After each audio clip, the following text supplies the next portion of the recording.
mwumvirize iyi video. You will hear people say, FDR don't exist. The UN, there's something, there are some experts, groups of, a group of experts. They'll tell you all those stories. This story doesn't exist. Or if they say it, they will say it so lightly that you should believe it doesn't matter. Okay. So it goes on, and then some of these leaders in the region, in Congo or Burundi, they say it publicly, how and on which side they are. And their intention, and even what they have said on camera, somebody will want to convince you, no, it's not him. It's not them. It's some advisors. No, but he said it.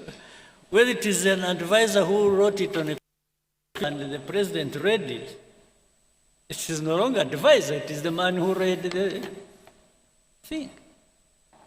So they will keep you telling you this. So now, not even for a bit, I don't believe, ordinarily, I don't believe in conspiracy theories. I really don't. But when you have people, who are there asking the same questions, pretending it's saying the same things, and even when they come back to you and tell you what they told you last time, meaning they want you to believe what they are telling you, or what they want, not the facts you are presenting to them. So it's really like saying, better change your mind and start seeing it like I see it. Anyway, all this has resulted into what we have now. And I also want to remind you, and then I've said it again, but I hope you have had time to cross-check the story, the truth about it. This conflict we have in Eastern Congo did not start from and was not started by Rwanda at all. But somehow the plan, I think, before was to make it a problem of Rwanda or for Rwanda. Again, to tie into the story, to connect with the whole story of where everything that has happened is not anybody else, it is Rwanda that caused it, or that must carry the responsibility. I think that needs somehow in your minds or whatever, or by gathering facts, that problem needs to be settled. This has not been our war. We didn't cause it, and it did not originate from here by any means. We are not part of the origin, except for being associated with saying, oh, this is M23, the story that was there 2012, and for 10 years it was not addressed, it comes back, still it comes to be our own problem. But the same people, in fact, one time when in Nairobi we had a meeting with the heads of state at the beginning of this conflict. I had opportunity to ask President Ceceka in the same meeting. I said, President, how has this become Rwanda's problem? How has it become? This is not anything started by us or from Rwanda. Why? He just hesitated, and I told him, I asked him, I said, are you aware of the fact that actually that whole rural areas, those areas around, have more or less been taken over by FDLR, and they even marks and collect taxes? He hesitated and said, yeah, he has heard about it. This was his answer to me. He said, so what do you think FDLR is there doing? And why do you allow them to be there? And we have asked you to work with you to address that problem together. You have refused. Now, before that was over, another president offered an explanation and where those people originated from when they went to fight in Eastern Congo. Saying it came from started from his country. So, and every time I brought up this issue with the people, I said, why did you make this Rwanda's problem? It is not Rwanda's problem, it is the problem of Congo and their own people, and it only becomes our problem when it comes to FDLR that must be sorted out.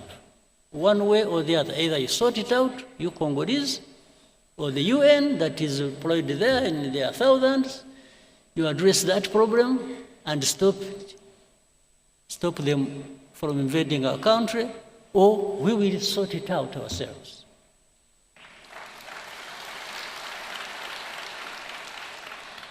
Eventually, that's how we went into this matter. Now, to the recent things. Whatever happened in between, I try to cut a very long story short. A lot of manipulations started happening. They would call us one day in one capital, they would call us to Rwanda, we go there, we discuss things and raise the things the way we thought should be addressed. That one doesn't work well, then next time we are invited to go to Doha, then we go to Doha, then next time we go to Washington. And in between, we went to Dar es Salaam, Nairobi, we went wherever, talking about this. But there was one thing that was constant. Congo, or the leaders of Congo, didn't want peace. They wanted to continue supporting FDLR against us. In fact, later on, they were joined by some other countries' armies. You know the story about Goma and Kava and so on and so forth.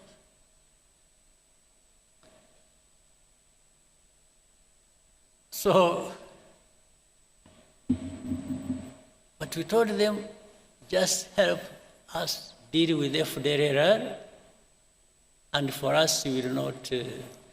But in the end, something came up.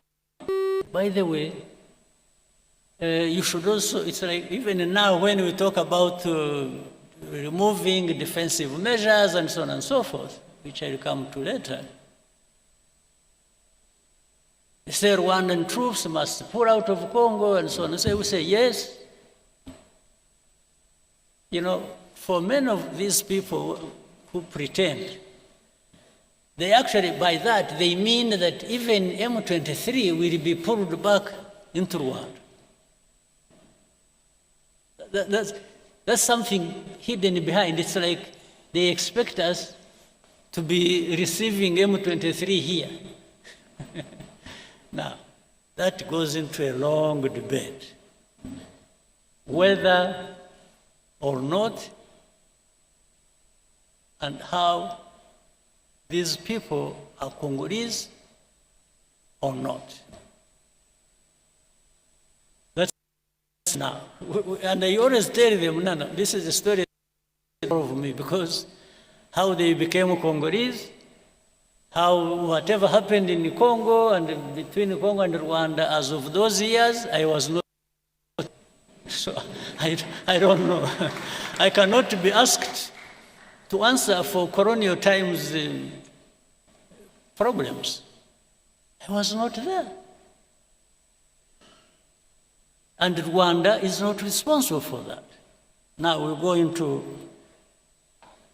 the last thing we went to when you went to Washington,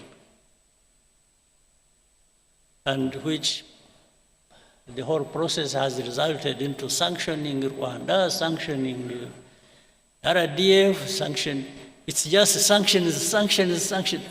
And someone to tell them, say, wait a minute, let's understand each other. What's going on?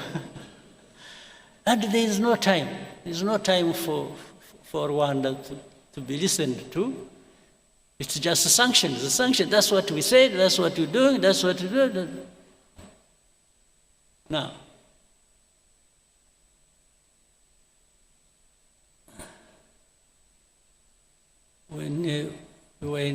before we went to DRC, to DC, Washington, DC, on 4th of December to sign an agreement, a couple of months before that, we had been actually giving information of what was going to happen in Uvira, owing to the troops that were moving there from Burundi and the Congolese army and what they intended to do and so on and so forth. We gave them everything. They know it. You can't deny it. It is on record. It is in writing.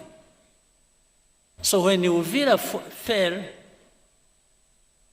then they got an opportunity to say, okay, you know what? Let's frame it as Rwanda literally insulting President Trump and defying Washington and disrespectful. They didn't. So they are the ones who caused the Uvira. And we told them, so this Uvira was, we forewarned you about Uvira 2 months before signing the agreement. Said, how can you hold us responsible for this?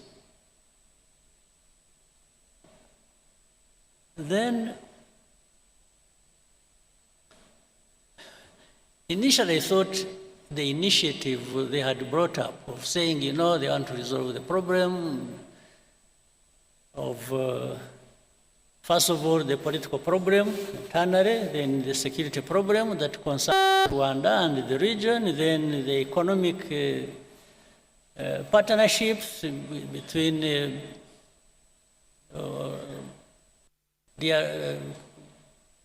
US, DRC, Rwanda, and the region. I said, you know, I thought this was a wonderful thing. We really embraced it. We said, oh, this is something. But little did we know, we had actually been just set up for something else.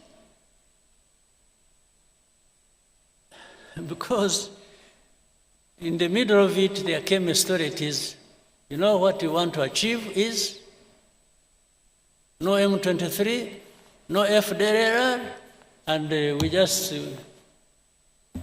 walk to the mines and that's it.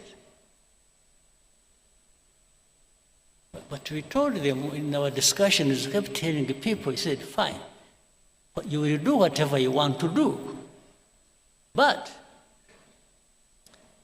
how do you just expect these fighting for their own rights, these Congolese, the FCM 23 and others, they are on the ground fighting, the others are fighting politically all over the place, as you have seen including the religious leaders and so on and so forth. I said, how do you just all of a sudden think you will wish away all of this without actually addressing some of the root causes? He said, no, because we can't. Oh, then the mercenaries came in. These are the second round of mercenaries.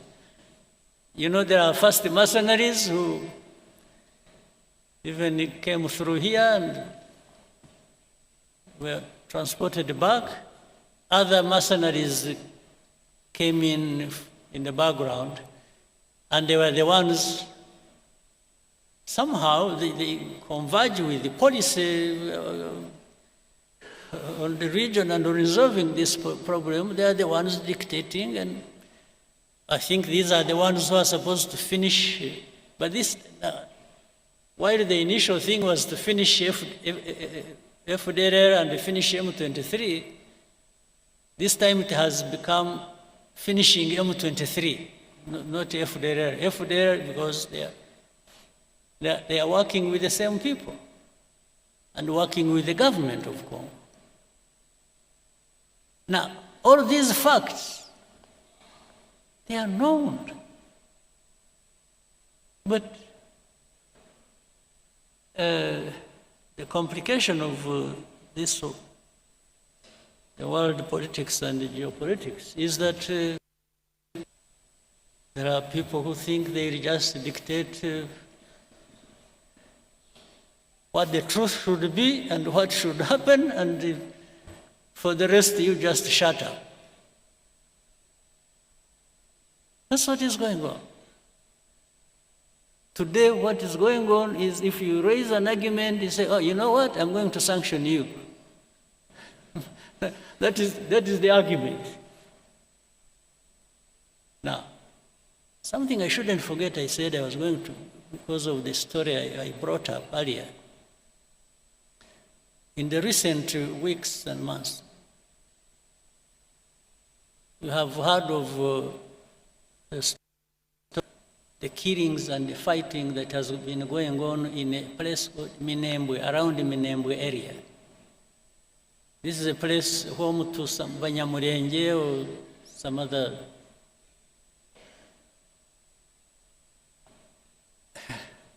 What is disturbing? At the beginning, when even in our argument, when we told them what is really happening on the ground and telling people how, telling the powers that be what was going on, and say people are being killed, they are being, drones were firing at them indiscriminately. In markets, in churches, many people died. Maybe, hopefully one day people will go there and investigate and will find the truth.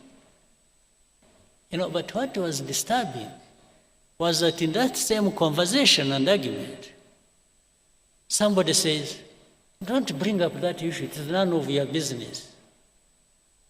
So which for me looks like, it's like the story of Paul de Joux.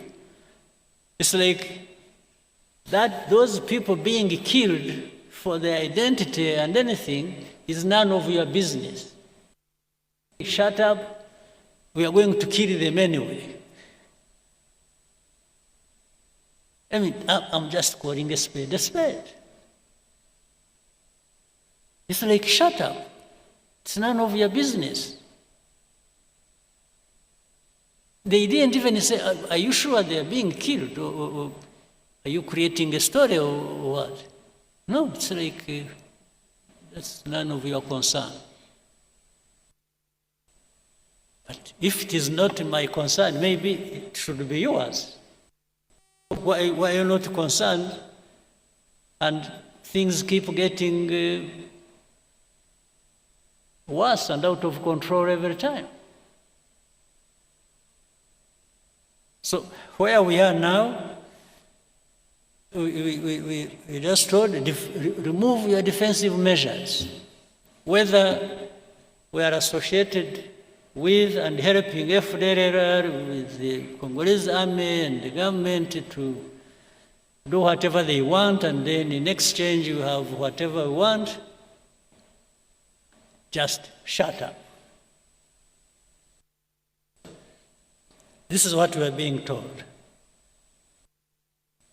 But making people shut up, just shut up, I think it's going to be probably more difficult than people think.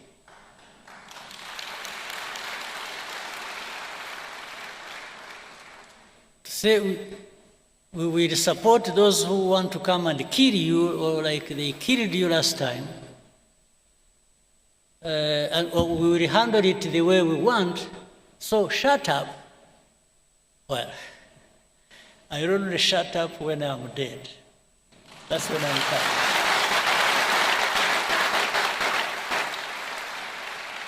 Absolutely. That is the only way to make me shut up. That's it.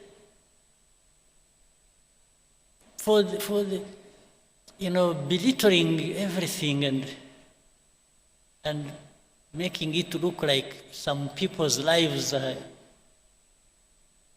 just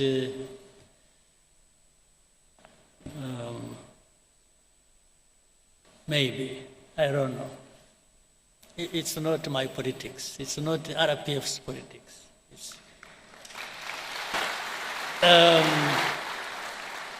We are a small country, very insignificant in many ways.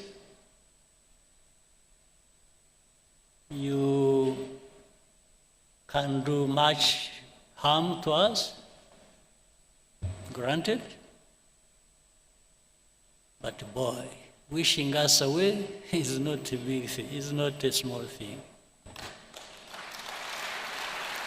Wishing us away just to say disappear. They were saying they will make disappear FDL, they make disappear M23. By extension, they were saying even you, Rwanda, will make you disappear. Well, I can't invite it. I can't wish to have such a thing. But when it comes, when I have not been able to avoid it, I think they'll find. I only wish you people, you people, I'm not worried about myself. I just worry about you if you just go home and sleep and think you'll find everything on the table for you without having to invest in it. If you are there waiting for handouts, for people to do you a favor so that you can live,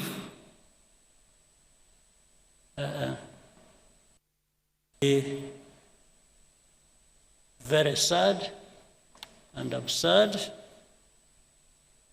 and it will be a lot of our time and value wasted. I hope that will not happen.